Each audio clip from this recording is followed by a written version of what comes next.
Hello class, where we left off in the tale of Despereaux, he was in a dungeon.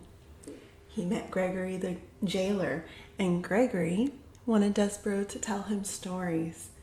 So now we are at the beginning of Book the Second. Let's begin. As our story continues, reader, we must go backward in time to the birth of a rat named Chiaroscuro, also called Roscuro, a rat born into the filth and darkness of the dungeon several years before the mouse Despereaux was born upstairs in the light. Reader, do you know the definition of the word chiaroscuro? If you look in your dictionary, you will find that it means the arrangement of light and darkness and light together. Rats do not care for light. Roscuro's parents were having a bit of fun when they named their son. Rats have a sense of humor. Rats, in fact, think that life is very funny. And they are right, reader. They are right. In the case of Chiaroscuro, however, the joke had a hint of prophecy to it. For it happened when Roscuro was a very young rat, he came upon a great length of rope on the dungeon floor. "Ah, what have we here?" said Roscuro. Being a rat, he immediately began to nibble the rope. "Stop that," boomed a voice, and a great hand came out of the darkness and picked the rat up by his tail and held him suspended upside down. "Were you nibbling on Gregory's rope, rat?" "Who wants to know?" said Roscuro, for even upside down, he was still a rat. "You smart alecky rat, you smart alecky rat. Nibbling on Gregory's rope. Gregory will teach you to mess with his rope." And keeping Roscuro upside down, Gregory lit a match with the tail of his thumb, and then held the brilliant flame right in Roscuro's face. "Ah," said Roscuro. He pulled his head back away from the light, but alas, he did not close his eyes, and the flame exploded around him and danced inside him. "Has no one told you the rules?" said Gregory. "What rules?" "Gregory's rope, rat, is off limits. So, apologize for chewing Gregory's rope." "I will not," said Roscuro. "Apologize." "No." "Filthy rat," said Gregory. "You black-souled thing. Gregory has had it with you rats." He held the match closer to Roscuro's face, and a terrible smell of burnt whiskers rose up around the jailer and the rat. And then the match went out, and Gregory released Roscuro's tail. He flung him back into the darkness.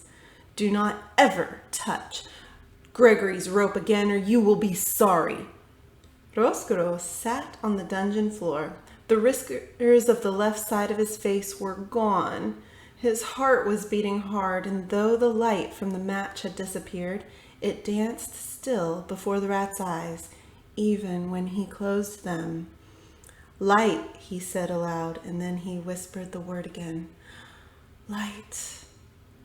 From that moment forward, Roscuro showed an abnormal, inordinate interest in illumination of all sorts.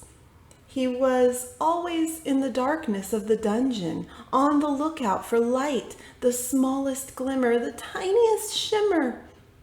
His rat soul longed inexplicably for it.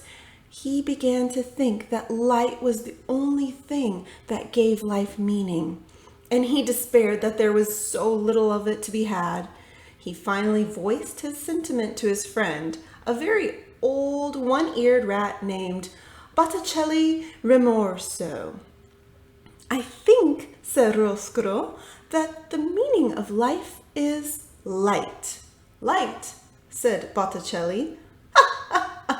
You kill me. Light has nothing to do with it.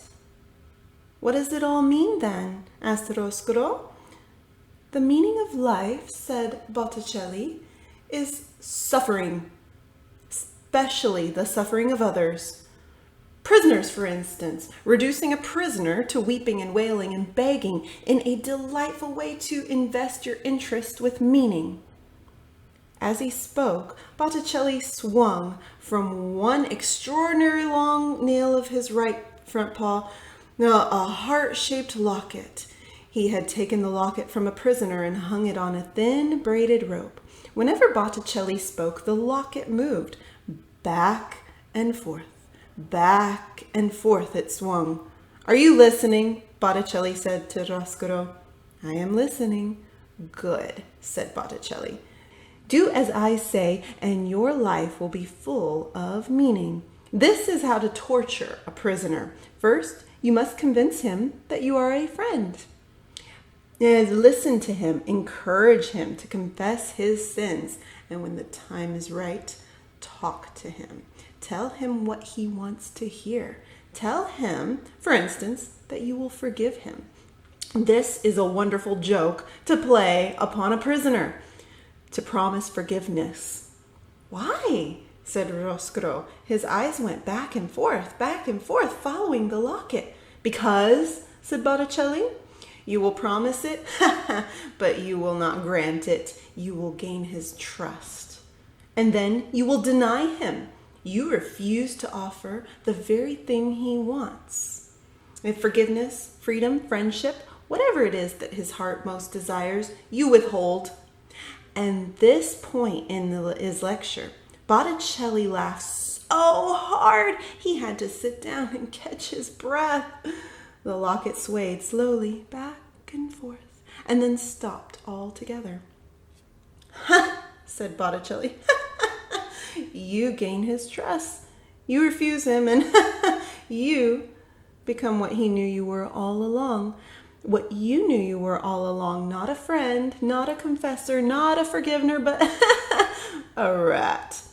Botticelli wiped his eyes, shook his head, and sighed of great contentment. He set the locket in motion again. At that point, it is most effective to run back and forth over the prisoner's feet, inducing physical terror along with the emotional sort. Oh, he said, it is such a lovely game, such a lovely game. And it is just absolutely chock full of meaning.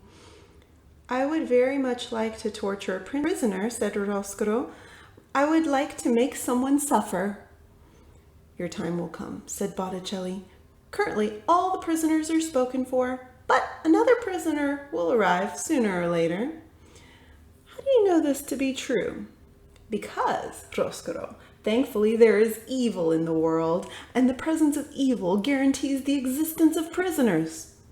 So soon there will be a prisoner for me? Yes, said Botticelli Romostro. Yes, I'm looking forward to it. Of course you are looking forward to it. You are looking forward to it because you are a rat, a real rat. Yes, said Roscuro, I am a real rat. Concerned not at all with the light, said Botticelli. Concerned not at all with the light, repeated Roscuro. Botticelli laughed again and shook his head.